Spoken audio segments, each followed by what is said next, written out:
Assalamualaikum, anak soleh dan soleha al-mutakabir. Semangat pagi. Di pagi hari ini kita kembali bertemu dengan pembelajaran melalui video. Hari ini anak soleh dan soleha kembali belajar dengan tema yang baru, tema 4D, berbagai pekerjaan. Dan kita memulainya dengan subtema 1, pembelajaran 1 sampai pembelajaran 3 dengan judul jenis-jenis pekerjaan. Baik anak soleh dan soleha, alangkah baiknya sebelum kita belajar, kita membaca doa terlebih dahulu. A'udzu billahi minasyaitonir rajim. Bismillahirrahmanirrahim. Alhamdulillahi rabbil alamin. Arrahmanir rahim. Maliki yaumiddin. Iyyaka na'budu wa iyyaka nasta'in. Ihdinas siratal mustaqim. Siratal ladzina an'amta 'alaihim ghairil maghdubi 'alaihim waladdallin. Amin. Rabbi zidni 'ilman warzuqni fahma. Ya Allah, tambahkanlah ilmuku dan petinggilah kecerdasanku. Amin ya rabbal alamin.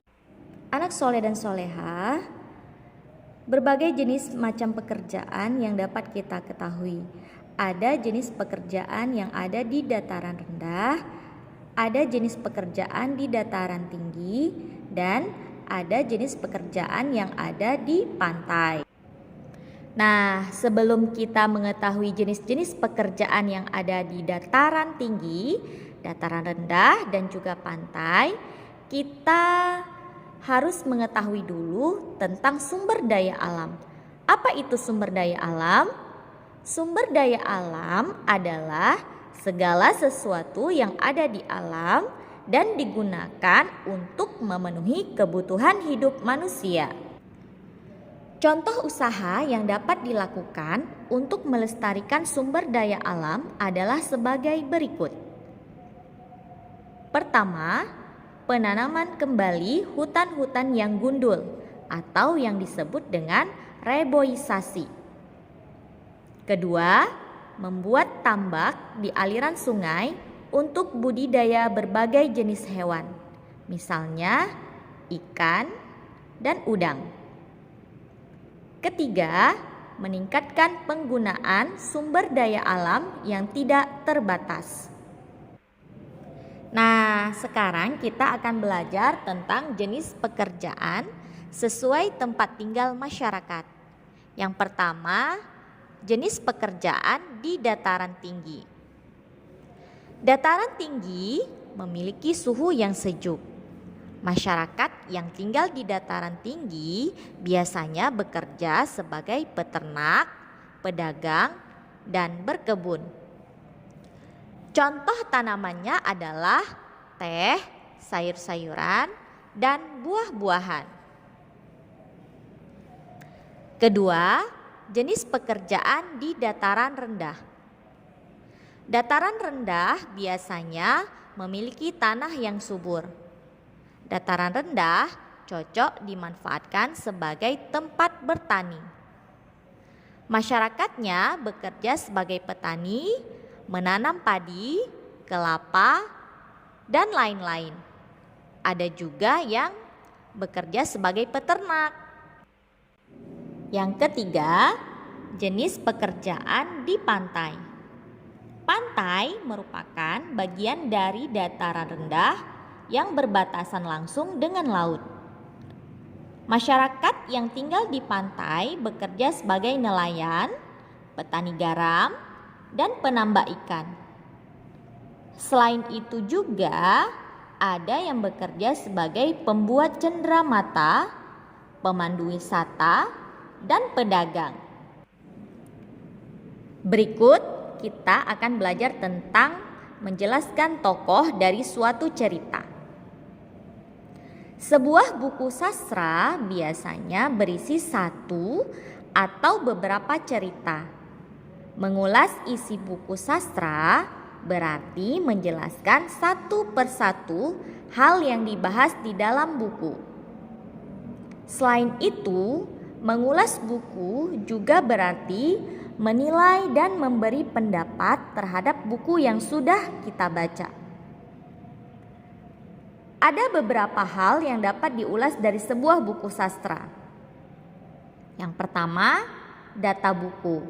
Di dalamnya ada judul, penulis, penerbit, jumlah halaman, dan tahun buku diterbitkan. Yang kedua, ada inti cerita yang terdapat di dalam buku. Ketiga, manfaat membaca buku tersebut. Dan yang keempat, kelebihan dan kekurangan dari buku. Salah satu unsur penting dalam sebuah cerita adalah tokoh. Apa itu tokoh? Tokoh itu adalah pelaku dalam sebuah cerita. Misalnya manusia, hewan, dan tumbuhan. Tokoh dalam cerita dibedakan menjadi dua, yaitu tokoh utama dan tokoh pembantu. Apa itu tokoh utama? Tokoh utama selalu hadir di setiap peristiwa. Sedangkan tokoh pembantu berperan untuk mendukung tokoh utama. Berikut contoh cerita dan tokoh dalam sebuah cerita. Lalang adalah seekor burung elang yang tinggal di sebuah hutan. Suatu hari, Lalang baru saja menempuh perjalanan jauh. Ketika tiba kembali di hutan, ia sangat terkejut karena melihat banyak pohon yang tumbang. Lalang bergegas mencari pohon tempat tinggalnya. Ia pun bertanya kepada loreng si harimau, "Di mana pohon tempat tinggalku?" Loreng menjawab dengan sedih, "Banyak manusia datang ke hutan dan menebang pohon-pohon di hutan. Mereka menebang habis pohon-pohon yang ada di sini." Lalang sangat sedih karena kehilangan tempat tinggalnya. Nah, di sini yang menjadi tokoh utama dalam cerita yang sudah Burara bacakan yaitu si Lalang, seekor burung elang yang tinggal di sebuah hutan. Kemudian tokoh pembantunya adalah si harimau. Anak soleh dan soleha, berikutnya kita belajar tentang makna sila pertama Pancasila. Namun sebelumnya, masih ingatkah ada berapa sila dalam Pancasila? Ya, sila dalam Pancasila itu ada 5. Yang pertama, ketuhanan yang Maha Esa. Lambangnya adalah bintang. Kedua, kemanusiaan yang adil dan beradab. Lambangnya adalah rantai. Ketiga, persatuan Indonesia. Lambangnya adalah pohon beringin. Sila keempat, kerakyatan yang dipimpin oleh hikmat, kebijaksanaan dalam permusyawaratan atau perwakilan. Lambangnya adalah kepala banteng. Dan yang terakhir, sila kelima, keadilan sosial bagi seluruh rakyat Indonesia. Lambangnya adalah padi dan kapas. Anak soleh dan soleha, kita akan belajar tentang penyebab pencemaran sungai. Apa sih yang menyebabkan pencemaran sungai?